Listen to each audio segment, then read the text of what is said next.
หน้าแลหน้าดำพี่น้องบ่ได้พ้อกันตั้งดนทักทายสบายดีกันเมื่อสักครู่ทุกคนสุหมองสุบอนเด้อจ้าพี่น้องปรองไปเมื่อสักครู่ทุกคนสุหมองสุบอนเด้อพี่น้องเด้อไปไหนพี่น้องถิ่มป้านี้ป้ากันไปใส่แล้วคอมเมนต์ก็บ่ได้ตอบเสือเปื้อนคอมเมนต์ก็บ่ได้ตอบคลิปก็บ่ค่อยได้ลงพี่น้องขอโทษขออภัยนำหลายเด้อในความบ่สะดวกสบายพี่น้องเป็นกระเพาะหากับใครแหน่หากะว่าวได้แหน่บ่ได้พ้อกันตั้งโดนบ่ได้พี่น้องดังยังดำคือเก่าบ่น่าแหละเหมือนเดิม ทีมทาหนากระเบิดเดี๋ยวนี้พี่น้องเพื่อจังไดเบิ่นหนาซัดๆกันตั้งนานศพบุมีสีพี่น้องสีศพหมดแล้วบ่ได้ไปใส่พี่น้องยังคือเก่าบ่ได้ถิ่มได้ป้าส่องไปใส่ยังปกติยังใส่ปกติเพียงแต่ว่า FC เนี่ยบ่ได้หนี้ป้าข่อยบ่สบายดีปีใหม่เด้อพี่น้องเด้อทักทายสบายดีกันเมื่อสุขคนปีใหม่แฮปปี้นิวเยียร์มืออื่นก็เป็นมือสุดท้ายของปีพี่น้องมือสุดท้ายของปีขอยก็พาลูกไปหาหมอปีหน้าก็เป็นปี2026แล้วได้ลูกมาอัปเดตเฮือนตะเขียวพี่น้องจักหน่อยจังคอยย่างทยอยไปตอนนี้สร้างเขามืออื่นนี่สิได้เมื่อดองเขาเจ้าแล้วพี่น้องมืออื่นนี่สิมือดองอีกเนาะดองวันที่1เขาก็ต้องได้เมื่อนอนอยู่พุ่นวันที่31ได้เมื่อนอนอยู่พุ่นและแจ้งไว้ก่อนพี่น้องมืออื่นนี่ถ้าบ่เห็นคลิปลงนี่สิขอลงถ่ายสิลงปีหน้าเด้อมืออื่นนี่มือสุดท้ายของปีบุสิลงคลิปหรือบ่วันที่1กระดองวันที่31กระเกียมและบ้านบวยม่วงบ่อนทาเมื่อดองหันมันเป็นบ้านที่บ่มีสัญญาณอินเทอร์เน็ตของเฮาพี่น้องลักอื่นมีแต่เฮาใส่ลักนี้มันบ่มีเนาะใส่เครือข่ายตัวนี้มันบ่มีก็เลยอัพคลิปก็บ่ได้เฮ็ดหยังก็บ่ได้พี่น้องสัญญาณอึดแฮงก็คือกันกับอันดองเมื่อกี้นี่แหละบ้านเดียวกันพี่น้องและมันจะบ่ได้ลงคลิปเฮาจะบ่ได้ลงคลิปพี่น้อง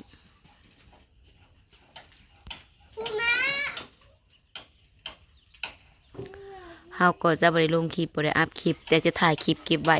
เป็นระยะแล้วก็สิมาทยอยอัพคลิปลงทีหลังพี่น้องงานนี้ก็บ่ได้งานน้อยๆเด้อพี่น้องเป็นงานที่แบบยิ่งใหญ่อลังการสมควรไปเอาใหม่บ่ได้ยาก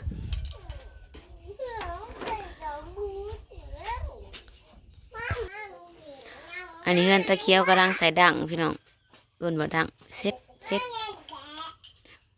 พี่น้องถ่ายคลิปแล้วพาลูกสอพักกล้องแล้วพักเลยเห็นนั่นเห็นนี่ไปเลยพี่น้องไปเบิ่ง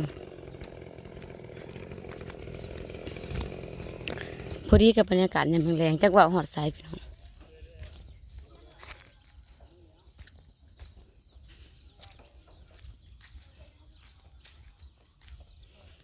เฮือนไม้2 สั้นสิมุงแล้วก็สิปูแล้วก็สิแอมบอกคือว่าอย่างประมาณนี้แหละพี่น้องหากสิได้หลังคากับปูคือว่าประมาณนี้แบบนี้ปวกมันก็ขึ้นคือเก่าแล้วสวยงามมากพี่น้องหมดเฮือนตะเคียว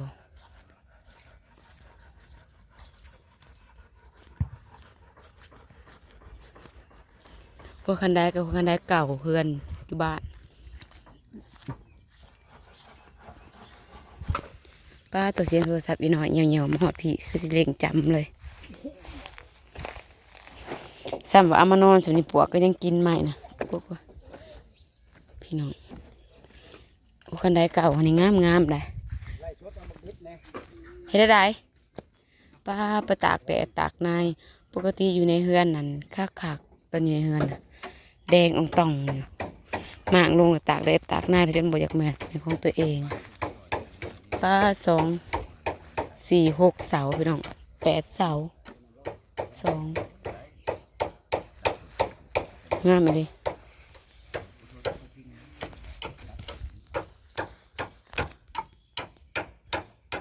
อัปเดตถึงคันนี้แล้วเราติดตามตอนต่อไปพี่น้องปู้เสาะเป็นเสาะเนาะสร้างนี่กะกินไม้ขนาด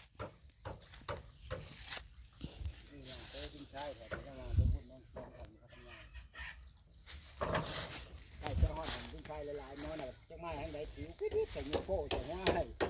โยโก้ที่สองที่กันลูกก็เตะก็มาอ่านเนี่ยก็เตะเนี่ยเป็นใจยอมแล้วหน้า น้องบุญบาทลูกมันจะเป็น ไม่ได้คุณ บุญชอบคนละ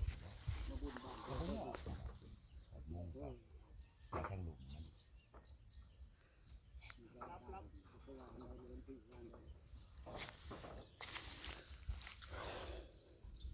มันมีทั้งคลิปน้ำลุกหน่อยได้เนาะมันจะน้ำนั่นแหละตัวนั้นเขาจึงว่าเขานำลงมันถือตัวนั้นถูกตัวเขาบากใหม่ตัวเขาปัดนำลงมาน้ำตูดลง ตู้แล้วมันขับ ทำใส่ แล้วก็ปาดหัวเฮ้ยหัวมันออกเดี๋ยวตู้ลงได้อีก บักลงบักทั้งลุมนะบักลงมาใส่โอไก่มันนั่นเอาผ้าพันอันนั้นแหละดิเตอร์หันเข่าแหลมมันนั่นมันจักเช่นลื่นขึ้นไปมันจักเช่นนะกับบักลงมาแล้วตะกี้เขาก็บักอยู่แล้วนะเขาเห็ดตะกี้นะบักลงโลดเฮ้ยอเล็กตัดปาดเข้าไปนั่นปาดแล้วก็ผ้าลิ้นออก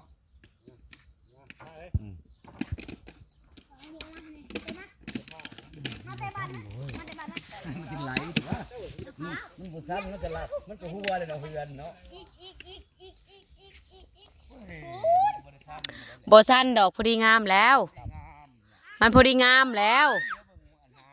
ตัดมันก็ได้เกียน เออ เกียนเข้าไปมันก็พอดีสมเข่ามันแหละอารมณ์หันมันก็ไม่ได้เลย เอาลงหามันก็ไม่แอบเลย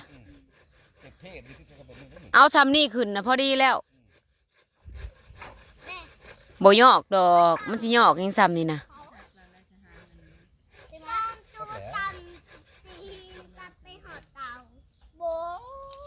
ได้ขึ้นสิ โบยอกทางยอกนะโบยอก เฮ็ดลูกติ่งได้ไง เฮ็ด มันจะขึ้นใหม่ได้นั่นขางนั่นนะผู้ใหญ่ไม่ใช่ลูกติ่งมาใส่ตั้งเฉยผู้ชายเอาเท้าตัวเอาขึ้นบนโต๊ะตั้งอยู่ลูก โอ้ จะเฮ็ดกลุ่มรีบลบเรียนมัน เสานี่เนาะพี่ลึกอีลิมาเจ๊กบ่แม่ โอ้แม่จิ๊กหมดแล้ว ลงใส่ดูนั่น เขาก่อข้างๆมันจะอันนี้ บักอันนั้นเด้อโอเคบ่นี่นะ เออ ดอกยิกกับหัวมันโลดนะ มันงาม โบยอกซ้ำนี่นะพอดี โย่คือเด้อบ้าโย่คือ ตัวดีงาม พอดีงาม ไก่ เปล่าลงกว่านี้มันก็แม่โพดมันเขากับทรงมันเลยเนาะพ่อไปเอาลงกว่านี้มันไปเอาลงกว่านี้มันแห้งแหมบคันเอาซ้ำนี่คันเอาขึ้นอีกกว่านี้ก็ได้เอาลงอีกก็แม่นแหละคันเอาออกทั้งขางอีกแห้งแหมบ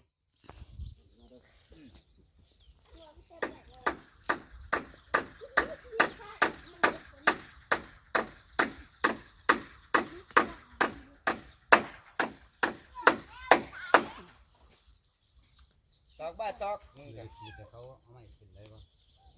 ขีดเนื้อเนี่ยสิไม่ตัวเจ๋จะส่งการลงมาได้เสร็จอยู่ในเจ้าจักรตีตัดเป็นหมูตัวมันแตกเลย เอาคันได้ขึ้น เดียวกินได้สองคนแล้วลงมา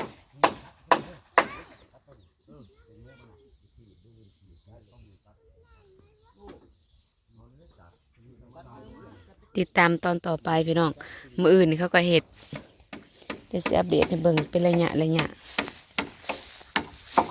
ลังจากใส่สีหยอกสีนัวแล้วสิเป็นอะไรบัดมุงแล้วสิเป็นอะไร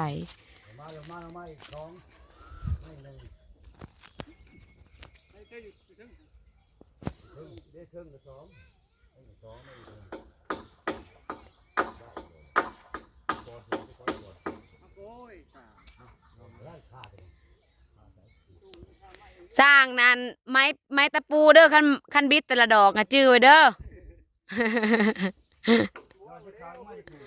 ถูกจองคือที่ก่อนดึงเดี๋ยวจะขาดลงมาเกลือกันคนตายเป็นตายลงนี่จะขาดเลยจะขาดมั้ง เพิ่นเห็นมุมเฮือนทรงเดิมพี่น้องเพิ่นบ่เอาโมเดิร์นมันลบล้างสมัยเพิ่นว่า ก็เลยเอาแบบสมัยเก่ารักษาไว้รักษามูลเสือเฮือนหลังเก่าไว้ให้ลูกให้หลานเบิ่งต่อไปมันสิหายากเฮือนแบบนี้ไผก็สิบ่ค่อยเฮ็ดพี่น้องสิมีแต่แบบเก่างามอีกแบบเด้อไอเดียตะเคียว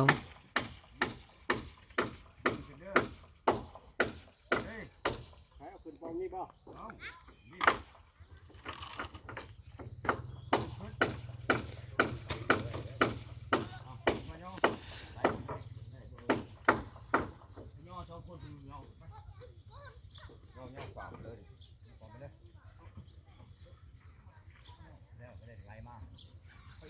ขึ้นไปได้ไหน ดึงขึ้นดึงกูที่ย่อหายนี่ดึง มาไม่ แกมากแกก็ เอาคันใดขึ้นไปงอยพี่น้องบ่ได้ มือได้ขึ้นใส่ตรงมันน่ะดึ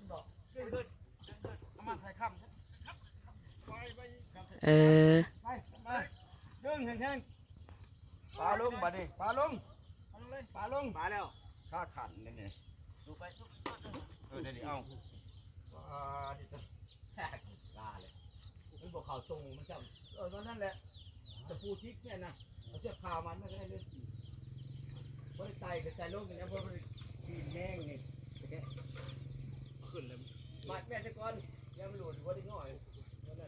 เพื่อแล้วก็ตีนคันใดขึ้น เอาลงเนาะมันขึ้นเมื่อว่ามือเอาขึ้นใหม่ ตู้ก็พี่เลยผมแกลกอะไรตะปูทิกตัวเนี่ย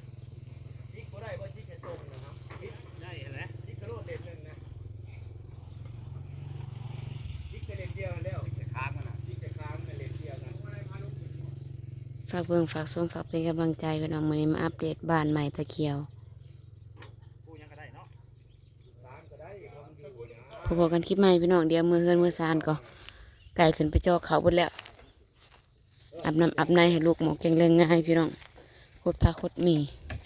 บรรยากาศยามแรงบ่ค่อยสิได้ถ่ายพี่น้องคือเก่าเด้อพี่น้องเด้อฝากเบิ่งฝากชมเป็นกำลังใจคือเก่าพี่น้องสบายดีปีใหม่สุขมันกันเบ่สุขุทุกคนสมองสวรรค์เด้อพี่น้องเด้อให้ร่ำให้รวย